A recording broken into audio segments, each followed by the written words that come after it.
Majesty, the Sultan and Pertuan of Brunei Darussalam consents to grant an audience to the U.S. Secretary of Navy.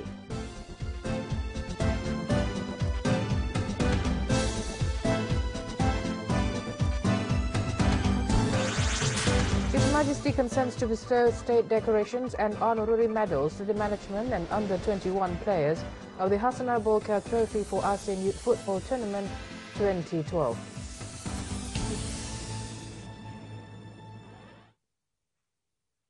Assalamualaikum warahmatullahi wabarakatuh. Bismillahirrahmanirrahim. Welcome to News at 10. I'm Dianku Susilawati, Pengiran Haji Sabri. And I'm Siti Badra Haji Muhammad Yusuf. His Majesty Sultan Haji Hassanal Bolkiah Mu'izzuddin Wad Daulah, Ibni Almarhum Sultan Haji Umar Ali Saifuddin Sa'adul Khari Waddin, Sultan and Yang di-Pertuan of Brunei Darussalam, the Minister of Defence and Supreme Commander of the Royal Brunei Armed Forces, this afternoon granted an audience to the U.S. Secretary of Navy. The audience ceremony took place at the Istana Nurul Iman. The United States Secretary of the Navy, His Excellency Ray Mabus, is currently in Brunei Darussalam for a 3-day working visit to strengthen further defence cooperation between Brunei Darussalam and the United States. During the audience, His Majesty and the U.S. Secretary of State expressed satisfaction with the existing close and cordial defence relations between Brunei Darussalam and the United States. Defence relations between the two countries include exchange of visits, exercises, dialogue and training. Also present during the audience were the Commander of the Royal Brunei Armed Forces, Major General Datuk Paduka Sri Haji Aminuddin Ehsan, and the United States Ambassador Extraordinary and Plenipotentiary to Brunei Darussalam, His Excellency Daniel Luke Shields, and the Permanent Secretary at the Prime Minister's Office, Haji Hamdan bin Haji Abu Bakar, and Acting Permanent Secretary for Defence Policy and Development at the Ministry of Defence, Retired Colonel Pengiran Datuk Paduka Haji Azman Sham bin Pengiran Haji Muhammad.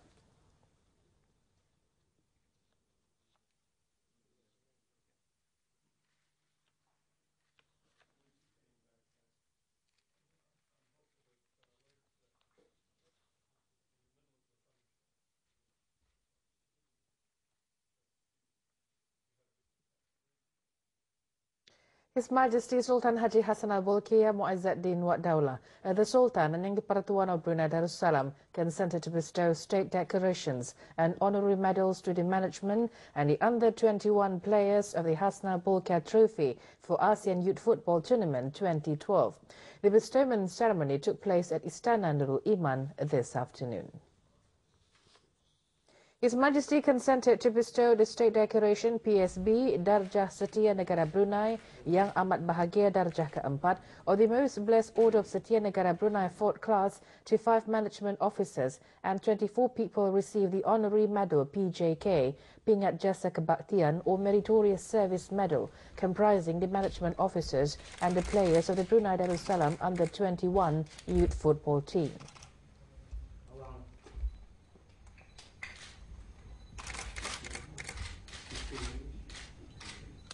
His Majesty the Sultan and Yang di-Pertuan of Brunei Darussalam in his titah said, the success of the Brunei Darussalam under-21 national team is an excellent achievement and a national pride for the people, specifically amongst the country's youth.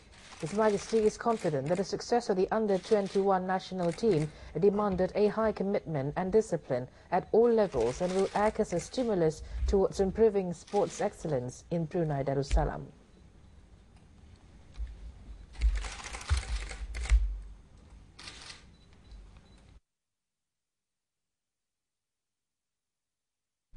Kita merasa gembira dan seterusnya mengucapkan syabas dan tahniah pada semua pemain, jurulatih dan pengurus pasukan kita di atas kejayaan ini. Kejayaan seumpama ini setentunya memerlukan komitmen dan disiplin yang tinggi di semua peringkat, baik di peringkat pengurusan maupun di kalangan pemain itu sendiri.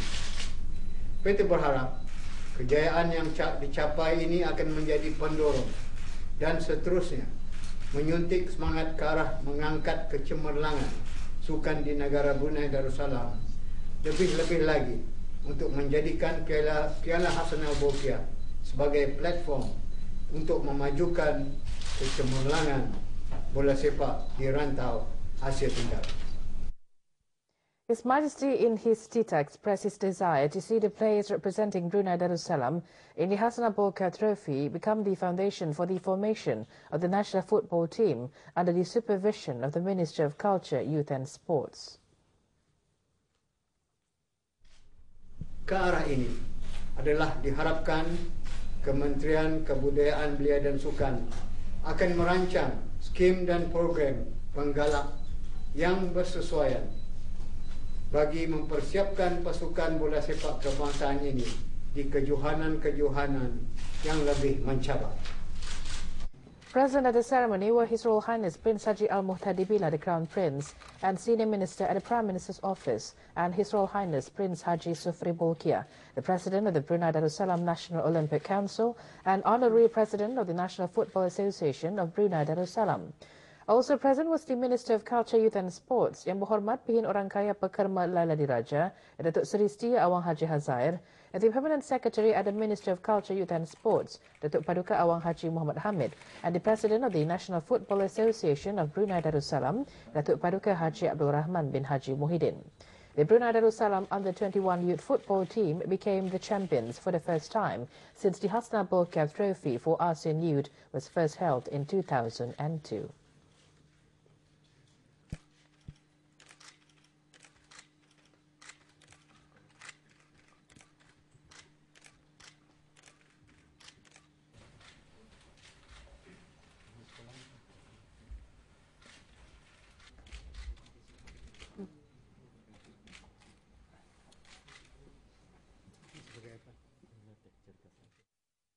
His Royal Highness Prince Haji Al-Muhtadi Billah, Ibni His Majesty Sultan Haji Hassanal Bolkiah Mu'izzuddin wa Dawlah, the Crown Prince and Senior Minister at the Prime Minister's Office, today consented to receive in audience the United States Secretary of the Navy. His Royal Highness received in audience the United States Secretary of the Navy, His Excellency Ray Mabus, at Kasrul Mizan. Also present at the audience were the Commander of the Royal Brunei Armed Forces, Major General Datuk Paduka Sri Haji Aminuddin Ihsan, and the Ambassador Extraordinary and Plenipotentiary of the United States of America to Brunei Darussalam, His Excellency Daniel Luke Schultz.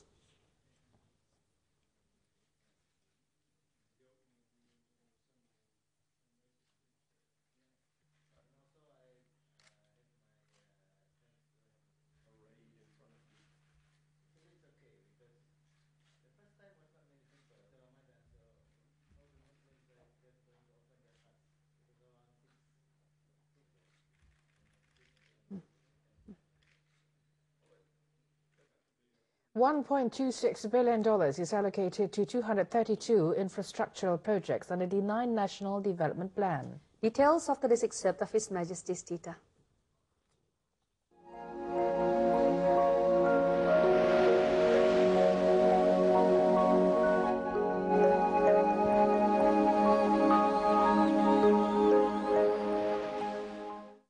Cooperation and bilateral relations between Singapore's Education Ministry and Brunei's Ministry of Education develops annually. Minister of Education, Yang Berhormat Bin Orang Kaya Sri Karna Datuk Seri Setia Dr. Haji Awang Abu Bakar expressed appreciation to the Republic of Singapore for success and expansion achieved in education by both parties through cooperative programs such as Work Together groups and school exchange programs, teacher, student and professional exchanges and working visits.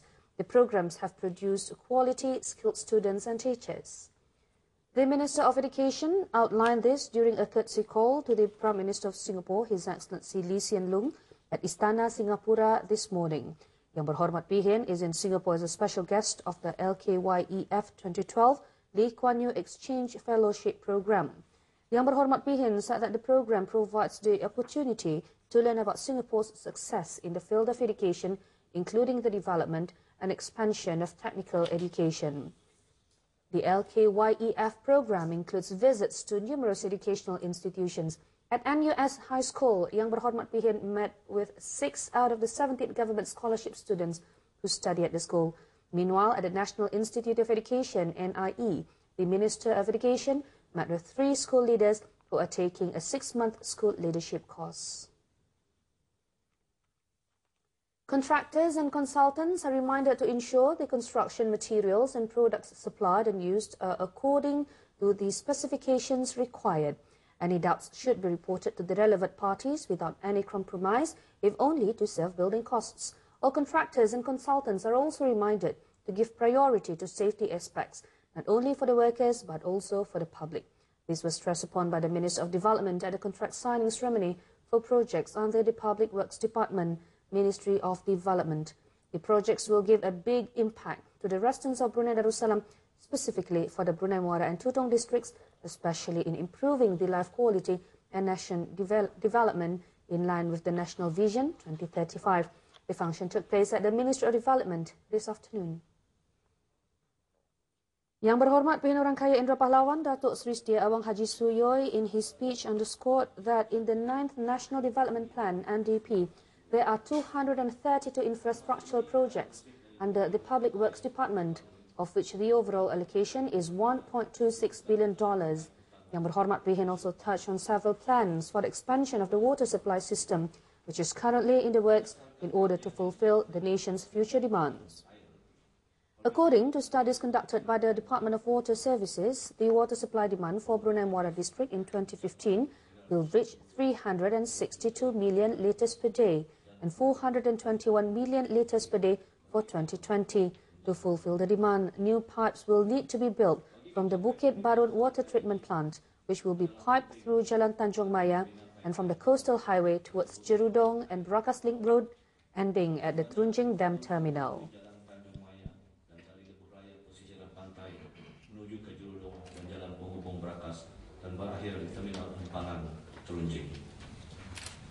Projek ini akan memberikan bekalan air yang alternatif dan membolehkan bekalan air kepada pembangunan akan datang. Earlier, a contract signing ceremony for projects under the Public Works Department had taken place.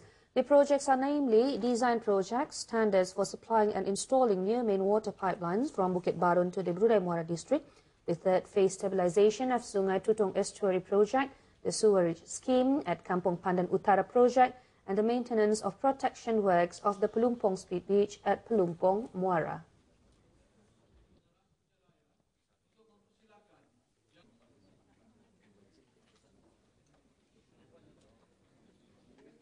The function also saw Yang Berhormat Pimpinan handing over the contract documents to the contractors for drainage works at Kampung Selayun and Sengkurung, widening and digging of Tutong River from Tutong Town until the Serambangun Bridge, as well as the cleaning and deepening of Temburong River. Tide money amounting to $2,847,853.91 was handed over to the Brunei Islamic Religious Council this morning. The tide was proceeds of the tide collection from the savings of the Perbadanan Tabung Amanah Islam Brunei Taib depositors.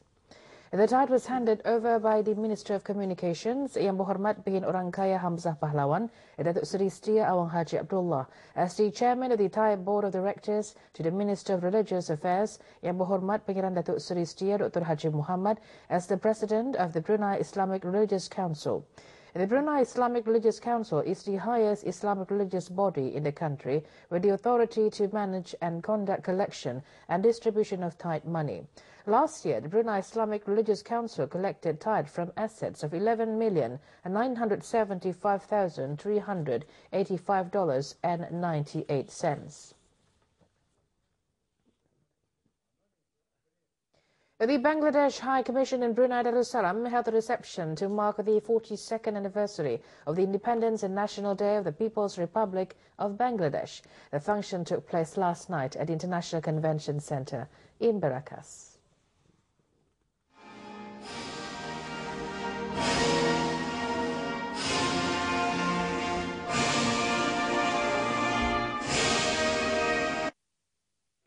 Representing His Majesty's government was the Minister of Industry and Primary Resources, Yang Berhormat Pimpinan Orang Kaya Seri Utama Datuk Seri Setia Awang Haji Yahya.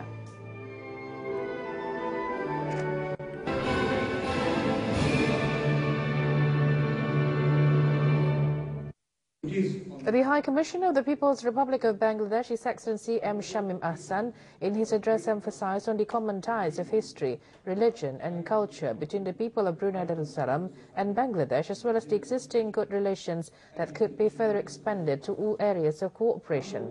He added that the true potential of the relationship remains largely untapped and expressed a desire to continue to work to realize it, particularly in trade and investment. But her vision and action has already saved tens of thousands of lives. Bangladesh is also setting an example on carbon neutrality. His Excellency thanked His Majesty's government for the support extended to his mission. Cultural exchanges between Bangladesh and Brunei Darussalam will help further strengthen the bilateral relations between both countries. The Ministry of Home Affairs gives serious attention for the need to maintain stability, security and prosperity at the border, besides providing comfort to members of the public who exit and enter the country's control posts. Several short and long-term measures have been taken into consideration to overcome the congestion at the Kuala Lurah control post following the ever-increasing traffic flow at the post area. And today, the Minister of Home Affairs Yang Berhormat Perdana Khatib Datuk Paduka Seri Setia Ustaz Haji Awang Badaruddin visited the Kuala Lurah control post in the Brunei Muara district to have a closer look at the situation and the existing public facilities there. The visit is also intended to meet and have discussion with the officers from the Immigration and National Registrar Department, as well as from other enforcement agencies such as the Royal Customs and Excise and the Royal Brunei Police Force deployed at the post. According to statistics of the Immigration and National Registrar, a certain increase was recorded during the period of 5 years from 2006 to 2011. The number of visitors to and fro the control post had increased to nearly 2 million, or 91%. In average, there was an increase of 386,000 people who entered and exited the post each year during that period. The Kuala Lurah control post begins operation at 6 in the morning and closes at 10 in the evening. There are 42 Immigration and National Registrar officers being stationed at the post, and 12 are assigned daily.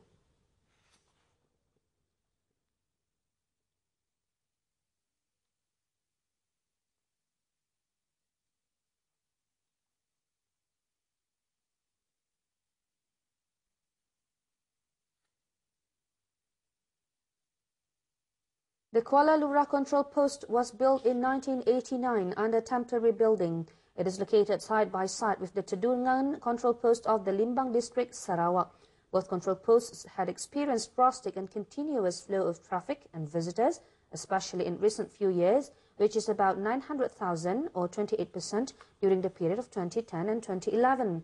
This traffic increase had created serious congestion and long queues during the enter-exit process, especially during festive seasons and school holidays.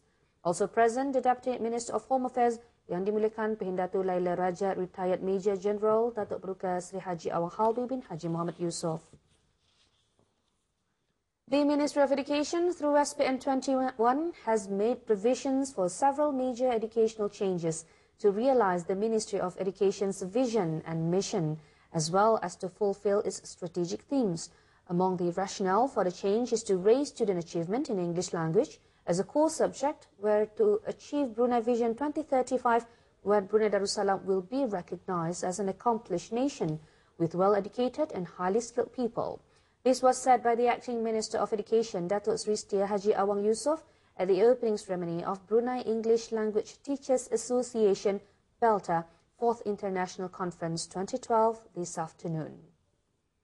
Datuk Seri Setia Haji Awang Yusof said through efforts of the Ministry of Education with its regional and international partners and programs are part of a long-term strategy to achieve the objectives of SPN 21 and also the National Development Plan and Vision 2035 in relation to education, human resource development, capacity building and economic diversification. Not just during this conference, but beyond the conference as well. Teacher trainer Dr. Ian McGrath, in his keynote address, underlined that the history of the English language teaching methods, for the most part, were enshrined in textbooks and their associated resources.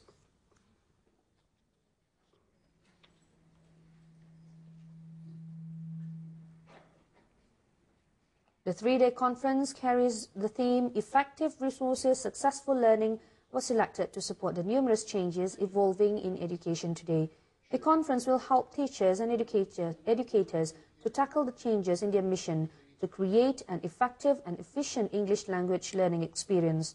The conference was organized by Belter in collaboration with the Language Center, University Brunei Darussalam. The Brunei Entrepreneurship Education Scheme BEES is a positive sign towards diversifying the nation's economy in the future.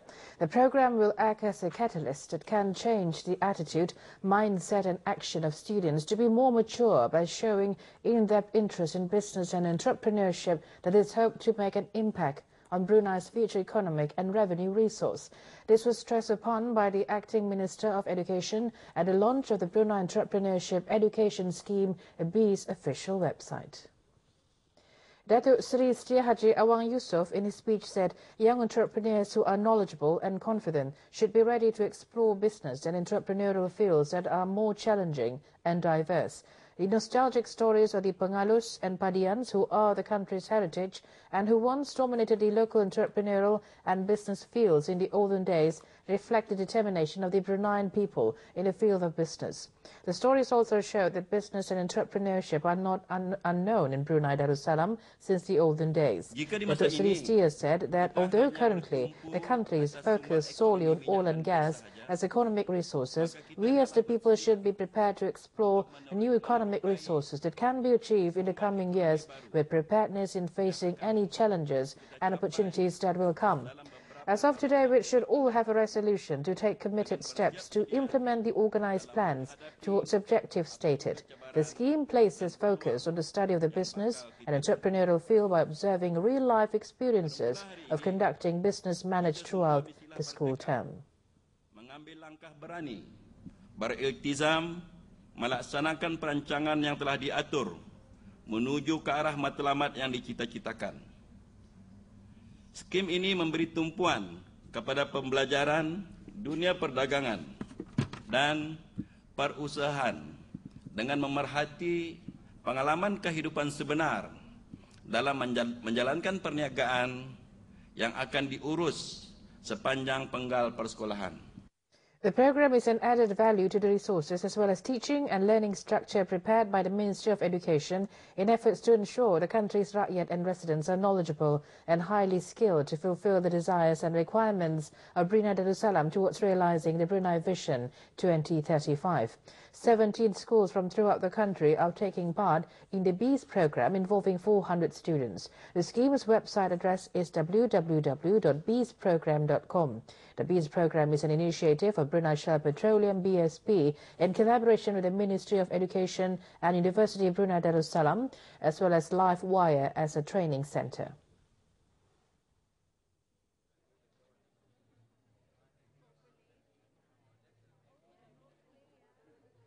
Meanwhile, the joint chairperson of the BEES website launch executive committee, Dr. Habriza binti Haji Hussein, said the BEES scheme teaches students how to start up an enterprise and carry out business challenges.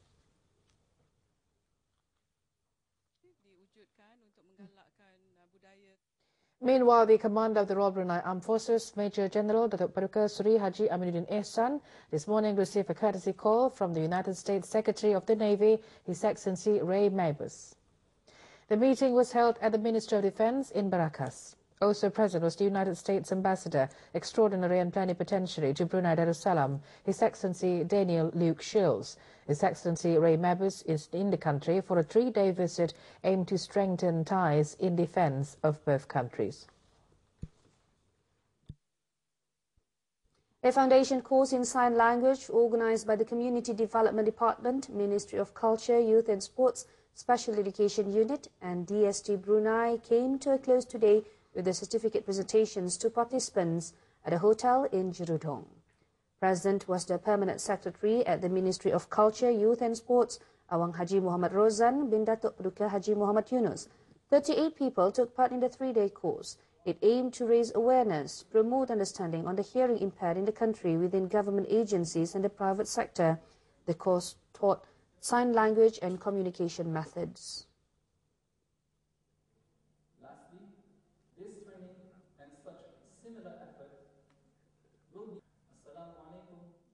Pusat Ihsan Al-Amira Al-Hajjah Mariam, Bengkurong, today received a $3,050 donation from the Jerudong International School, JIS, and the British High Commission in Brunei Darussalam. The donation came from the proceeds raised through Sport Relief Mile charity run on February 24th, which was organized jointly by JIS and the British High Commission. The British High Commissioner to Brunei Darussalam, His Excellency Rob Finn, and the principal of JIS, Mr. Andrew Fowler Watt, handed the donation over to the acting chairman of the Pusat Ihsan Al-Amira Al-Hajjah Mariam Trustee, Datuk Duka Awang Muhammad Alimin bin Abdul Wahab. The event took place at Jerudong International School. The Department of Information this morning held a tahlil and Surah Yasin reading for the late parents of His Majesty, the Sultan and Yang di-Pertuan of Brunei Darussalam, Almarhum Sultan Haji Omar Ali Saifuddin Sa'adul Khairuddin and Almarhumah Duli Raja Istri Pengiran Anak Damit, in conjunction with the department's 60th anniversary.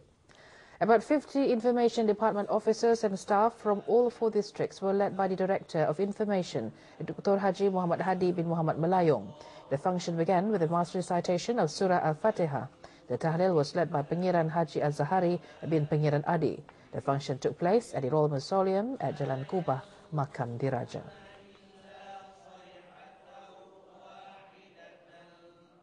How you will react when someone changes lanes without warning? Or when you're distracted? When you're falling asleep at the wheel? Do you know how you'll react? Lexus can now precisely test the most unpredictable variable in a car, the driver. When you pursue perfection, you don't just engineer the world's most advanced driving simulator. You engineer amazing. Planning with you. Planning for you. Mommy, what does saving for our rainy day mean, Mommy? It means Mommy and Daddy don't have to worry about your future. Oh, can I buy something for baby Adam? Baiduri, a world of financial plans. Simply Baiduri. You're still with us on News at 10. In efforts to ensure all members of the society to empower and practice the healthy lifestyle, the Ministry of Health continues its initiative in making an effective approach. A briefing on health was organized by the Health Promotion Unit for the primary schools in the Temburong district, taking place at the Kenua Primary School in Mukim Bokok, Temburong. The briefing was attended by parents, teachers and staff of the school. The session aimed to raise awareness on healthy lifestyle, particularly at a young age, in avoiding health complications in the future. Such health problems often faced by Bruneian resulting from the consumption of imbalanced foods, smoking and unhealthy lifestyle must always be given emphasis to youths, especially students and pupils. Commitment to ensure food safety and quality in the country is not only solely dependent on the government alone, but also the responsibility of all. Every year, the department under the Ministry of Health is holding a forum and briefing at every school in the country, a step to uphold the Ministry of Health's Vision 2035, together towards healthy people, and providing information and knowledge to parents and pupils on ways to prevent non-communicable diseases and practicing healthy lifestyle. Tooth decay is one of the main problems amongst children in the country. Keeping teeth healthy and clean should be instilled from an early age. Religious schools under the Religious Studies Department are taking steps to teach pupils to look after their teeth. 11 religious schools in the Temburong district took part in the oral health program, and the Pengiran Muda Muhammad Bolkiah Religious School in Temburong was amongst them. The program teaches the correct way of brushing, introduces mouthwash, reduces tooth decay amongst children, and raises awareness when to maintain oral health. Students from preschool up till year 6 are targeted by the program. Nurses and dental assistants delivered briefings and conducted dental exams on March the 3rd, 5th and the 6th. Tenants of Pasar Tani Satanaga are prohibited from subletting, transferring ownership or selling their stalls or booth to others. If a tenant is found to have done so, they will be deemed as no longer requiring the stall or booth, which effectively comes under the ownership of Satanaga, who reserves the right to redistribute the stall or booth to the next applicant in the waiting list or to other approved applicants. This was outlined by the chairman of Satanaga in a briefing for tenants of the Pasar Tani. Datuk Duka Haji Puasa underlined that the tenants are responsible for staff who man their stalls or booth and that staff must comprise bona fide works who are not in violation of the conditions and requirements of the laws of Brunei, such as the requirements of the Departments of Labour, Immigration and National Registration, Agriculture and Agri-Food, the District Office and other related government departments. The chairman stated that Satanaga will not be responsible for violations made by tenants, adding that tenants risk punitive action and Satanaga can cancel the tenancy of the stall or booth operator. Conditions in the tenancy agreement are in the best interests of both the tenant and Satanaga, ensuring the safety of the nation and the general public in accordance with existing laws and regulations of Brunei Darussalam. The function took place at the Satanaga Market in Kampung Selayun. The Royal Brunei Police Force seeks public cooperation in tracing a runaway employee. Morphis Malik Moral, holder of passport number E183567 a Bangladeshi, was last seen on February 6, 2012. Those with information on his whereabouts are asked to report to the Assistant Investigative Officer of the Sengkurung Police Station to telephone line 2661334 or hotline 993. Any related information can also be cast to the nearest police station. The Department of Investigative and Traffic Control this morning conducted a roadblock at the Sultan Hassanal Bolkiah Highway area. During the operation, 16 cases against the road users were caught. Among the offences were vehicle modification, expired road tax and compound cases that included modification on license plates and failure to stick on the road tax in the vehicle. A foreign worker has been detained during an operation by the Kuala Blight Law Enforcement Unit of the Immigration Department on a number of renovation projects and shops in Jalan Priti and Jalan Macaron, Kuala Blight. The man was detained after failing to show any valid identification. He was listed as a personal driver but was found to be carrying out electrical and wiring work. A special pass was also issued to 2 other workers who were supposedly construction workers but also found to be doing electrical and wiring work. The 3 workers were issued special passes as verification for their original passports.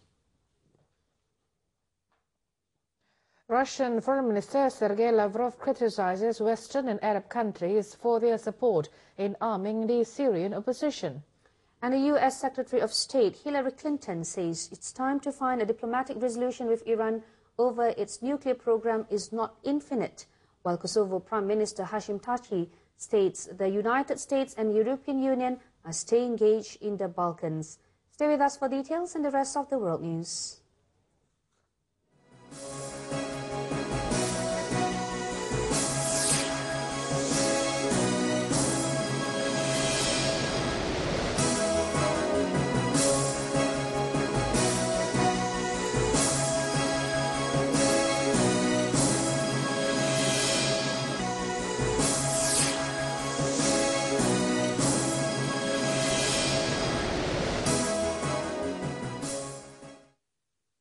Russian Foreign Minister Sergei Lavrov has warned Western and Arab nations against arming opponents of Syrian President Bashar al-Assad, saying it would lead to years of bloodshed without helping the rebels to defeat government forces. Mr. Lavrov, when speaking during his visit to Azerbaijan, said that it was also clear as day that even if the opposition is armed to the teeth, it will not defeat the Syrian army, and there will simply be slaughter and mutual destruction for long, long years. Foreign Minister Sergei Lavrov said the Friends of Syria group of Western and Arab nations is undermining international envoy Kofi Annan's efforts to end more than a year of violence and criticized countries that support arming the opposition. Russia has emphasized that the efforts of UN Arab League envoy Annan are the only path to peace and has stayed away from Friends of Syria meetings, saying the group is biased in favor of Assad's opponents and is not promoting peace.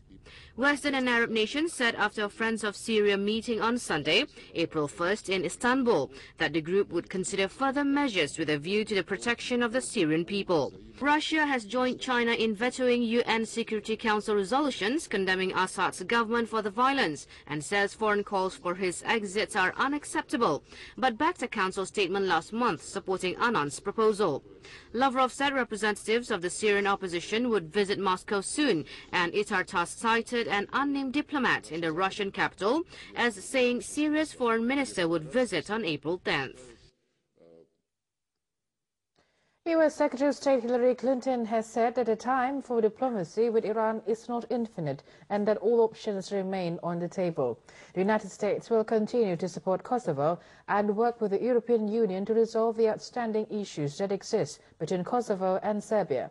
Hillary made the statement at the meeting with Prime Minister Hashim Thaci of Kosovo. Well, good afternoon, everyone. And as I've said before, the U.S. State Secretary also urged the Iranian government to take this opportunity to begin addressing the international community's concerns about the possible military dimensions of the Iranian nuclear program. She said the world leaders wanted to see a peaceful resolution of the international community's concerns, but the time for diplomacy is not infinite, and all options remain on the table to prevent Iran from acquiring a nuclear weapon, and until Iran comes into compliance with its international obligations and demonstrates the peaceful intent of its nuclear program. Kosovo Prime Minister Hashim Thaci, meanwhile, called upon the United States and European Union to remain engaged in the Balkans. He said all countries in the region share the same goal and the same vision for the European integration and NATO membership. But to make that happen, they still need the strong focus of the United States of America and EU, not only in Kosovo, but also in the rest of the Western Balkans. He also believes strongly in Kosovo's independence and territorial integrity, and its aspiration to become a full partner in the international community, and a member of the European Union and eventually NATO. Prime Minister Thaci is expected to meet with U.S. Vice President Joe Biden later today. Tension between the Kurdistan region and Iraq's central government has been intensifying during the past week since Kurdistan declared suspension on oil export. The autonomous region halted its oil export, accusing the central government in Baghdad of failing to make payments to foreign companies working in the region in the latest clash in their long-standing dispute over oil rights. This is not the first time that the Kurdish side has fought against the central government over the oil export issue.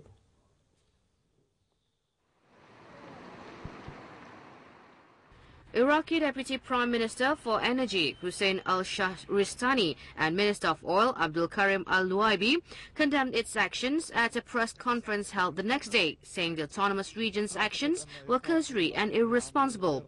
Some officials even described the actions as challenging the central government. Any other region's decision over the issue is against the constitution, which is also a challenge to the central government and to the Iraq unification, said Kamal al-Saadi, a member of parliament from the State of Law Coalition, an Iraqi political coalition formed for the Iraqi government elections. But the Kurdistan side thinks otherwise. Analysts say the constant conflict between the two sides stems from their long-standing disputes over oil revenue distribution and limits of rights of autonomous region. The regional government stopped oil export between September 2010 and February 2011, which the central government claimed had cost Iraq $6.6 billion.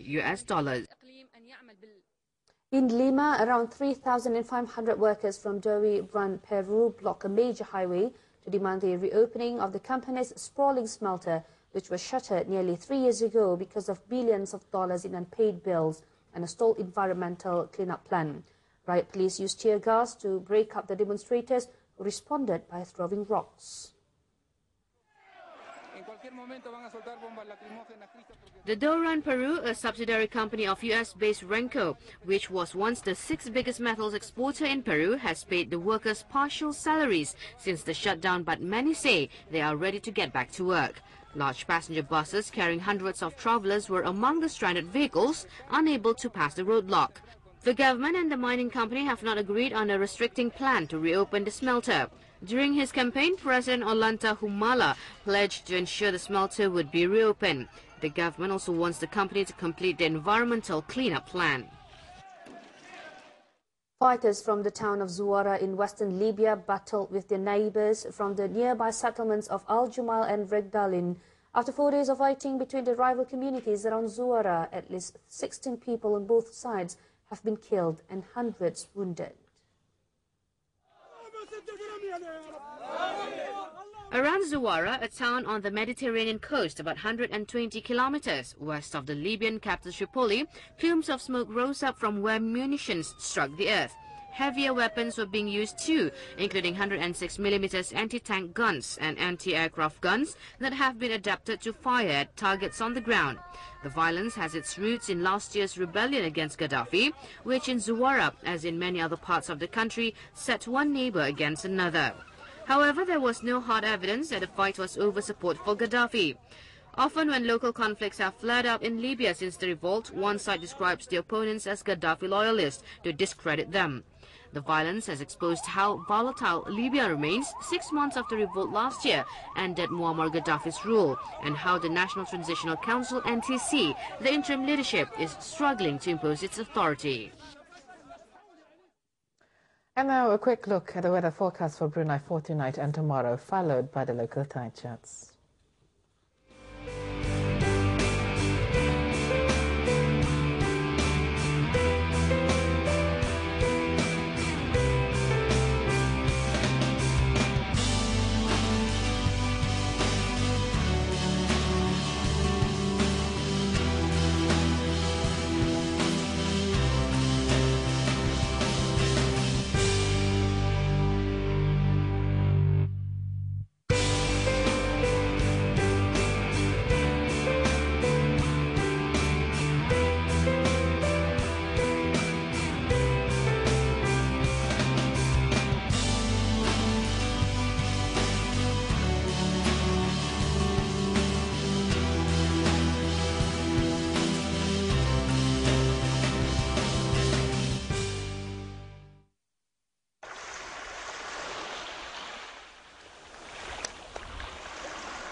And now moving on to the Nisab Zakat, retired rates for cash and property.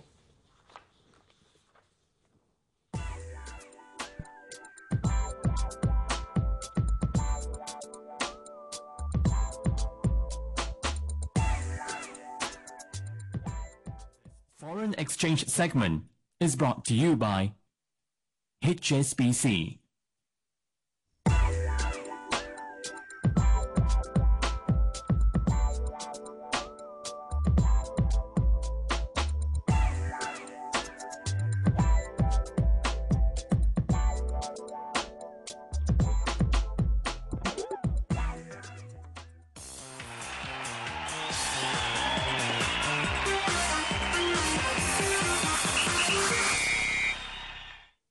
In sports, the national veteran for President DST Group Trophy Football Championship will kick off tomorrow. This afternoon saw the handing over ceremony of sponsorship.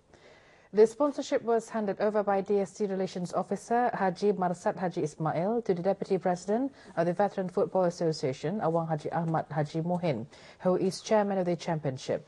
The third such championship is participated by 17 teams and will end in June. The handover ceremony was held at the DST head office in Tunku. Now let's reflect on a hadith or tradition of the Prophet Muhammad sallallahu alaihi wasallam, as narrated by Imam Muslim. An occupation is a trust which, on the day of judgment, would make one regret and feel disgrace unless one had carried out and fulfilled one's obligations and responsibilities. Well, that's our bulletin for tonight. Good night. Assalamualaikum warahmatullahi wabarakatuh.